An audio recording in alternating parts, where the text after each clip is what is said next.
బేసిక్‌గా ఒకటి భయం ఏం లేదు. రెడ్ బుక్ ఎలా అయితే రాసారో అదే అమలు చేస్తున్నారు. ముందుగా ప్రకటించారు గదా! అందరి జీవితాలు నాశనం చేస్తామని. దాన్ని ఇష్టపడినే గెలిపిచ్చారు గదా! కాబట్టి ఆటోమేటిక్‌గా ఆ రాజకీయ జీవితాలు నాశనం చేయడం, అరాచకాలు చేస్తాం. ఇప్పుడు జగనోళ్ళొస్తే రేపు పొద్దున ఇక నరుక్కుంటాం, చంపుకుంటాం అని ఆళ్ళు చెప్తున్నారు.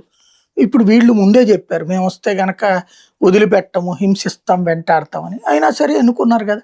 అదే కరెక్ట్ అనుకున్నారు గదా! అందులో పార్టీది. అంతకు మించి ఏం లేదు. ప్రభుత్వ అంటే ఉద్యోగులకి రెడ్ బుక్‌లో ఇది కూడా ఒక చాప్టరా? ఈయన కూడా అంతే ఈ గదా! ఉద్యోగ ప్రభుత్వ ఉద్యోగులు ఎన్‌జీఓ గూడా సంఘం కూడా ఉందా అందులో? ఈయనొక్కడేంటి ఎంతో మంది ఉద్యోగుల్ని ఆడుకోవట్లేదు ఇప్పుడు. ఎంతమంది పోలీసులు 199 మంది పోలీసు అధికారుల్ని 2 ఏళ్ల పాటు ఉద్యోగం లేకుండా, జీతాలివ్వకుండా ఇదివరకేంటంటే వాళ్ళని వీఆర్‌లో పెడితే జీతాలిచ్చేవాళ్ళు.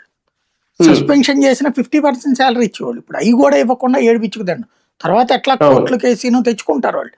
కానీ ఇప్పుడు ఇమ్మీడియేట్‌గా అయితే ఒక్కసారిగా నడి రోడ్డు మీద నుంచోబెడుతున్నారు గదా! అట్లాగే ప్రతి చిన్నదానికి నోటీసులు, ప్రతి చిన్నదానికి ఉద్యోగులను వేధించుకు తినడం. అదేమంటే ఉద్యోగ సంఘ నాయకులు ఇప్పుడు వీళ్ళకి అనుకూలంగా ఉన్నారు. ఎందుకని? ఈ ఉద్యోగ సంఘ నాయకులేంటి?